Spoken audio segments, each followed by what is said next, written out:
ഈ തിരുഹൃദയ മാസത്തിൽ ഈശോയുടെ തിരുഹൃദയത്തിന്റെ അനന്ത സ്നേഹത്തെക്കുറിച്ച് ഉള്ളിന്റെ ഉള്ളിൽ ഉരുത്തിരിഞ്ഞ ചെറിയ ചിന്തകൾ പങ്കുവെക്കുന്നതിന് മുമ്പ് ഏറ്റവും ആദ്യമുള്ള ഈശോയുടെ തിരുഹൃദയമേ, എന്റെ ഹൃദയം അങ്ങയുടെ ഹൃദയം പോലെ ആക്കണമേ എന്ന് പ്രാർത്ഥിക്കുവാൻ പഠിപ്പിച്ച അമ്മ സ്നേഹത്തെയും തിരുഹൃദയത്തിന്റെ മഹാത്മ്യങ്ങൾ പകർന്നു തന്ന മതാധ്യാപകരെയും നന്ദിയോടെ ഓർക്കുന്നു. യോഹന്നാന്റെ സുവിശേഷം 14-ാം അധ്യായം 23-ാം തിരുവചനത്തിൽ യേശു ഇപ്രകാരം പറയുന്നു: എന്നെ സ്നേഹിക്കുന്നവൻ എന്റെ വചനം പാലിക്കുന്നു. വാക്കുകളിൽ സ്നേഹം വാരിക്കോരി ചൊരിയുകയും എന്നാൽ പ്രവൃത്തികളിൽ അതൊട്ടും തന്നെ കാണിക്കാതിരിക്കുകയും ചെയ്യുക എന്നത് മനുഷ്യ സഹജമാണ്. എന്നാൽ എന്നോടും നിന്നോടുമുള്ള സ്നേഹത്തെ പ്രതി സ്വർഗത്തെയും അതിന്റെ സർവ്വമഹത്വങ്ങളെയും വിട്ടെറിഞ്ഞ് ഭൂമിയിലേക്ക് ഇറങ്ങി വരികയും കാൽവരിയിലെ കുരിശിൽ സ്വയം ബലിയർപ്പിക്കുകയും ചെയ്തുകൊണ്ട് അവൻ സ്നേഹത്തിന്റെ പാഠങ്ങൾ നമ്മെ ഓരോരുത്തരെയും പഠിപ്പിച്ചു. ഒപ്പം നമുക്ക് ഓരോരുത്തർക്കും നിത്യജീവൻ പ്രദാനം ചെയ്യുകയും ചെയ്തു. നമ്മുടെ ജീവിതത്തിലെ ദൈവഹിതം എന്തെന്ന് മനസ്സിലാക്കുകയും അതനുസരിച്ച് ജീവിക്കുകയും ചെയ്യുമ്പോഴാണ് നമ്മൾ അവിടുത്തോടുള്ള സ്നേഹം പ്രകടമാക്കുന്നത്. മത്തായിയുടെ സുവിശേഷം 7-ാം അധ്യായം 21-ാം തിരുവചനത്തിൽ ഈശോ ഇപ്രകാരം പറയുന്നുണ്ട്: കർത്താവേ കർത്താവേ എന്ന് എന്നെ വിളിച്ചപേക്ഷിക്കുന്നവനല്ല, എന്റെ സ്വർഗസ്ഥനായ പിതാവിന്റെ ഇഷ്ടം നിറവേറ്റുന്നവനാണ് സ്വർഗരാജ്യത്തിൽ പ്രവേശിക്കുക എന്നത്. അസഹനീയമായ ഹൃദയവ്യതയാല് ബന്ധുവേറിയപ്പോഴും അവൻ പ്രാർത്ഥിച്ചത് അപ്രകാരം തന്നെയാണ്: പിതാവേ, അങ്ങേക്ക് ഇഷ്ടമെങ്കിൽ ഈ പാനപാത്രം എന്നിൽ നിന്ന് അകറ്റണമേ, എങ്കിലും എന്റെ ഹിതമല്ല അങ്ങയുടെ ഹിതം നിറവേറട്ടെ. മത്തായിയുടെ സുവിശേഷം 22-ാം അധ്യായം 42-ാം തിരുവചനം.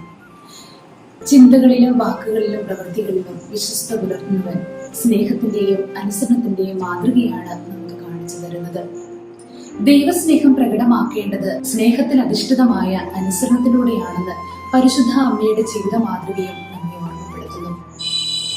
ഹൃദയം മുഴുവൻ അസ്വസ്ഥതകൾ നിറഞ്ഞപ്പോഴും പരിശുദ്ധ അമ്മ ഇപ്രകാരം പറഞ്ഞു: ഇതാ കർത്താവിന്റെ ദാസി, നിന്റെ വാക്ക് എന്നിൽ നിറവേറട്ടെ.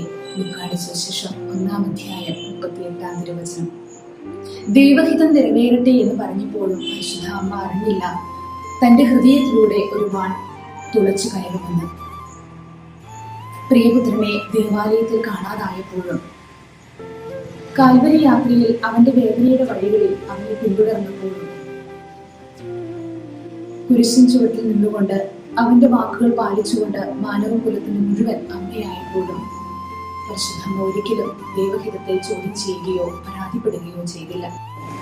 അല്ലലുകളും അലച്ചിലുകളും ഒഴിഞ്ഞ് ഹൃദയം സന്തോഷത്താൽ നിറയുമ്പോഴല്ല, മറിച്ച് അർഹിക്കാത്തത് എന്ന് പോലും തോന്നിക്കുന്ന കഥനഭാരവും ദുഃഖവും വേദനകളും ഒക്കെ നമ്മുടെ ഹൃദയത്തിൽ നിറഞ്ഞ് ദൈവമേ എന്ന് ഉരുവിടാൻ പോലും കഴിയാത്ത നിമിഷങ്ങളിൽ അവിടുത്തെ ഹിതം അറിയുവാനും അവിടുത്തെ വചനം പാലിക്കുവാനുമുള്ള കൃപ ലഭിക്കുവാനായിട്ട് നമുക്ക് പ്രാർത്ഥിക്കാം.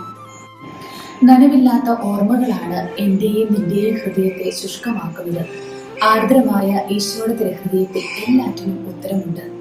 അവന്റെ നിലമൊഴികെ ചിന്തകൾ നമ്മെ ഓരോരുത്തരെയും രൂപാന്തരപ്പെടുത്തട്ടെ.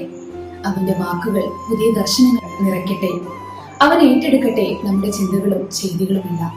ആ തിരുഹൃദയത്തിൽ നമുക്ക് ഓരോരുത്തർക്കും അഭയം പ്രാപിക്കാം. പ്രവാചകൻ എന്ന പുസ്തകത്തിൽ ഖലീൽ ജിബ്രാൻ പരമാർത്ഥ സ്നേഹത്തിന്റെ ആഗ്രഹങ്ങൾ എന്തൊക്കെയാണെന്ന് പറയുന്നുണ്ട്. ഒഴുകുന്ന അരുവിയായി അലിയുവാൻ, ഏറ്റവും മൃദുലമായതിന്റെ നൊമ്പരം അറിയുവാൻ, സ്നേഹത്തെക്കുറിച്ചുള്ള സ്വന്തം അറിവാൻ, മുറിവേറ്റ മനസ്സോടെ ആഹ്ലാദത്തോടെ രക്തമൊഴുക്കുവാൻ. അതെ, തന്നെ സ്നേഹിച്ചവർക്ക് വേണ്ടി ഏറെ ആഹ്ലാദത്തോടെ തന്റെ ഹൃദയരക്തം മുഴുവൻ ചൊരിഞ്ഞ ആ ഈശോയുടെ തിരുഹൃദയത്തിൽ നമുക്ക് അഭയം തേടാം. ആ തിരുഹൃദയം നമ്മെ ഓരോരുത്തരെയും